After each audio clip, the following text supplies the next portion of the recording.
আজকে আমি জীবনে প্রথমবার এমন একটি জায়গায় গেলাম যেখানে আমি আগে কখনো যাইনি, কিন্তু কোথায় গেলাম সেটা জানতে হলে ভিডিওটা পুরো দেখতে হবে। তবে ভিডিওর মধ্যে এমন কিছু কিছু সিন আছে, ভিডিওটা একা একা দেখো কিন্তু। তো এখানে চলে এসেছে আমাদের পার্সোনাল বুকিং করা এসি র্যাপিডো ট্রেন। আজ আমি প্রথমবারের জন্য এমন একটি জায়গায় যাচ্ছি যেখানে আমি বাবার জন্মে কখনো যাইনি। তাই নিজেকে সেলিব্রিটি প্রো ম্যাক্স ভেবে দাঁত বের করে নাচতে নাচতে চলে যাচ্ছিলামই, তখনই আমাদের সস্তা র্যাপিডোতে ভাড়া না দেওয়ায় আমাকে ফেলে চলে গেল গাইস। রেশনের দোকানের মতো লাক্সারি ও ভিআইপি ভিড় ঠেলে প্ল্যাটফর্ম দিয়ে দৌড়াতে দৌড়াতে এগিয়ে যাওয়ার পর হুট করে দেখলাম সামনে একটা ক্যাব চলে আসলো। তারপরে আর কি, ক্যাব ড্রাইভার কাকুকে ভাইরাল লাবুবু ডল দেওয়ার লোভ দেখে তাড়াতাড়ি করে গাড়িতে উঠে বসলাম। তারপরে আর কি, পলিউশনে ঘেরা সিটি অফ জয় দেখতে দেখতে এগিয়ে যাচ্ছিলাম। হুট করে দেখলাম পায়ে সে কি ব্যথা।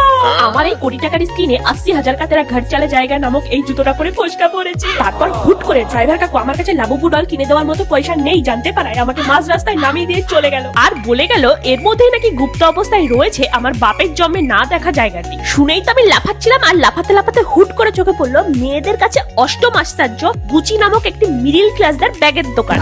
আর এখানে মলের মালিক আমাকে পার্সোনালি অনেকবার হাতে পায়ে ধরায় আমি একটু মলের রিভিউ করে দিচ্ছিলাম। আর এখানে আমার ছবিটাকে তোমরা কুপন কোড হিসেবে ইউজ করলে ডিসকাউন্টের জায়গায় ঘাট ধাক্কা পেতে পারো।